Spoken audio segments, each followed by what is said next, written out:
You've heard about intermittent fasting, but how do you do it? Let's find out.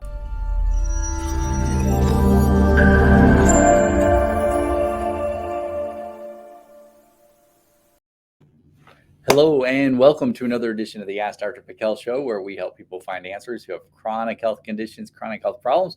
And today we want to go over the types or the methods for intermittent fasting, because a lot of people are like, hey, I've heard of it. The benefits sound great. What do you do? How do you do this? What do we need here? All right, so let's dive right in. There's some different types of intermittent fasting.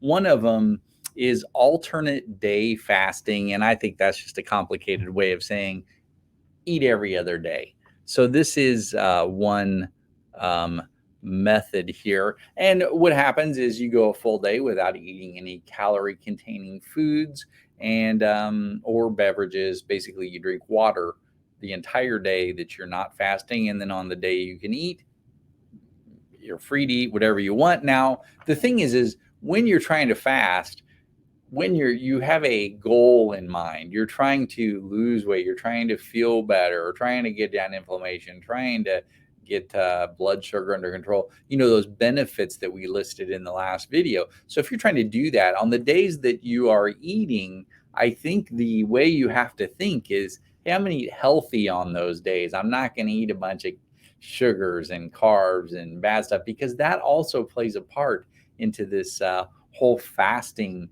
picture there.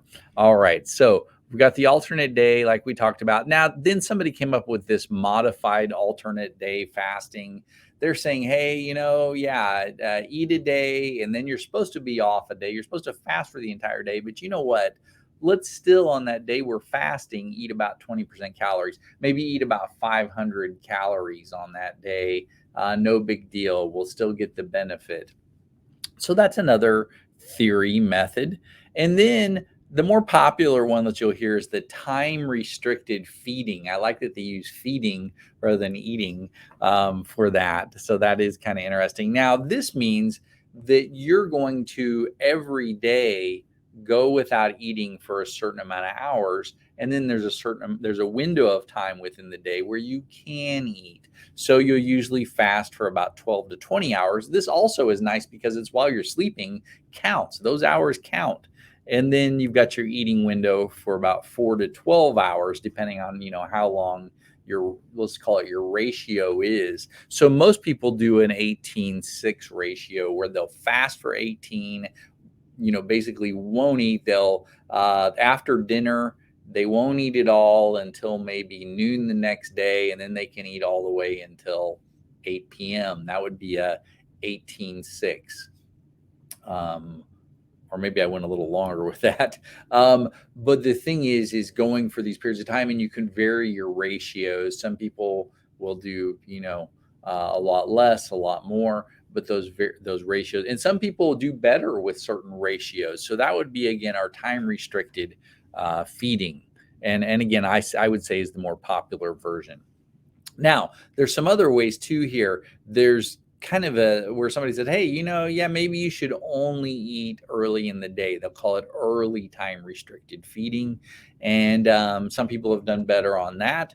And, you've got your 6 hours a day where you can eat, and then you go, 6 to 12 or 8 to 2.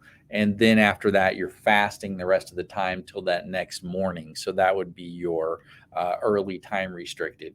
And then you've got your different cycling periodic fast. There's some different ratios with those two. And the first one here is a 5 to 2 ratio. And what that means is that you can eat normally for 5 days, and then you take 2 days off. So let's say you ate through the week. Over the weekend, you fast, just drink water the entire time. And then somebody else said, hey, I like that theory, but I'm going to do a 6 to 1, to where I only take 1 day off. So I eat 6 days, and that 1 day a week, I don't eat at all. Now, here's the thing. You don't have to just do one of these. Some people mix it up. Some people will do their, through the week, they'll do their 16-8. And then on the weekend, they will throw in, or like they'll say, oh, Sunday, I'm not going to eat at all. and throw in that extra entire day. So these can be kind of mixed. Ratios can be changed. There's no strictness to this. It's finding out what's the best for you and what you feel the best with. And not only what you feel the best with starting out, but it may change as time goes by. As you get into this, you might be like, hey, yeah, I mean this way, but I'm going to try to change my ratio, see if I feel better. And then you say, hey, I did better with that ratio. Then you might notice more benefit. So now, can you do longer fasts? Absolutely. The body can go quite a long time without food, not water. You got to have water. But where would we really clinically, when I use a lot longer fast, that's with people who have more chronic health conditions, autoimmune conditions, certain reasons we do this, but it can be super beneficial. And again, water, and there's a few other elements that might have to come into that too. We'll put that maybe on a future video. But the other side of this too is whenever you fast, the goal is your body's going to go into ketosis. And when you go into ketosis, your body starts to burn your fats, live off your fats. Your brain loves living off fast. That's one of the benefits people like, is they're like, hey, my brain fog went away, my gut cleared up.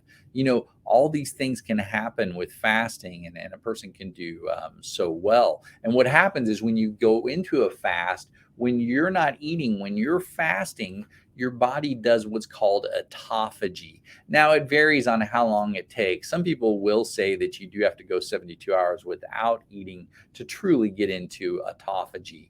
But let's say we triggered some autophagy during just these short fasts.